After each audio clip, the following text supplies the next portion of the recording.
Dewi Rara Santang lahir pada sekitar tahun 1427 Masehi. Beliau merupakan anak kedua Prabu Siliwangi, Sri Baduga Maharaja, Raja Kerajaan Pajajaran dari istrinya Ratu Subang Larang.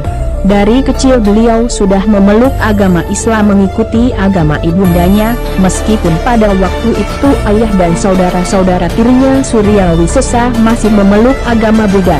Masa kanak-kanak Dewi Rara Santang dihabiskan di Istana Galuh Kawali, akan tetapi setelah ayahnya diangkat menjadi raja seluruh tanah Sunda, beliau kemudian hijrah ke Istana Baru Kerajaan Pajajaran di Pakuan.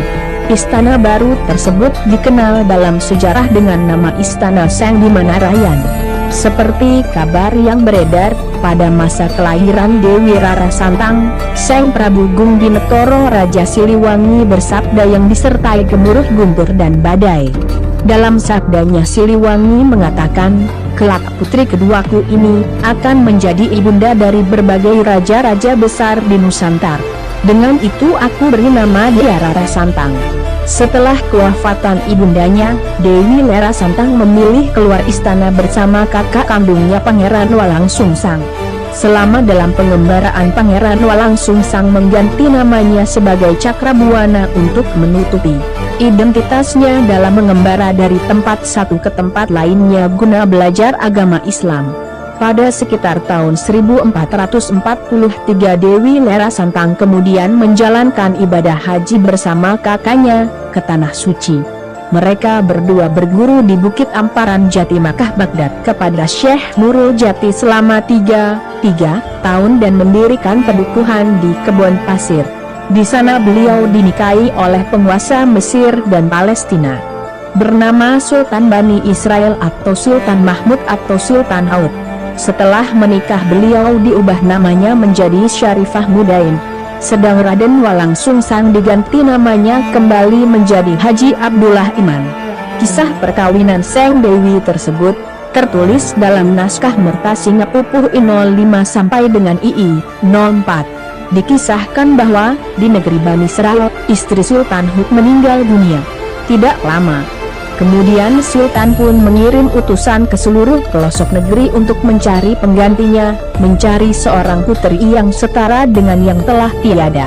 Karena kesungguhannya utusan itu melakukan pencarian, akhirnya mereka berjumpa dengan kakak beradik yang tengah menunaikan haji dari negara Pajajaran, yaitu Pangeran Cakrabuana dan adiknya Dewi Rara Santang, yang konon kecantikannya mirip bahkan melebihi mendiang istri Sultan Hud yang telah tiada. Utusan itu kemudian menanyakan tentang asal-usul dari keduanya, dan apa hubungan di antara keduanya.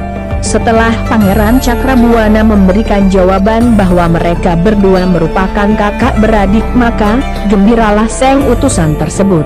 Sehingga kemudian Seng utusan membawa keduanya kepada tuannya untuk dipertemukan dengan Sultan Haud. Seng Sultan kemudian memohon agar Cakrabuana mengizinkan adiknya untuk dinikahi. Namun, demikian Cakrabuana menyerahkan sepenuhnya kepada adiknya. Singkat cerita, Rara Santang pun kemudian bersedia dinikahi oleh Sultan Hud dengan syarat-syarat khusus. Sultan Hud kemudian menyanggupi syarat-syarat yang diajukan Dewi Rara Santang.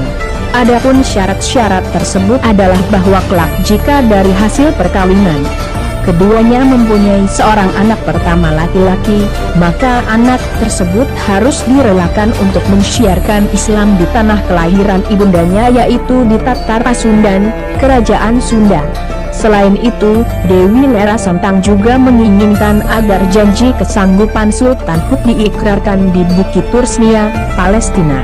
Seng Sultan kemudian menyanggupinya dan ikrar janji tersebut kemudian dilaksanakan di Bukit Tursina dan disaksikan oleh Pangeran Cakrabuana. Setelah peristiwa tersebut kemudian keduanya menikah. Pernikahan Dewi Rara Santang dengan Sultan Hud karunia 2 anak laki-laki. Anak pertama diberi nama Syarif Hidayatullah atau Sunan Gunung Jati yang belakangan menjadi raja di Cirebon, sementara anak keduanya diberi nama Syarif Nurullah. Menurut naskah Merta Singa, di masa tuanya, selepas Kemangkatan suaminya Sultan Huk Dewi Rara Santang dijemput anaknya Syarif Hidayatullah untuk diajak pulang ke Cirebon. Beliau pun wafat di Cirebon dan dimakamkan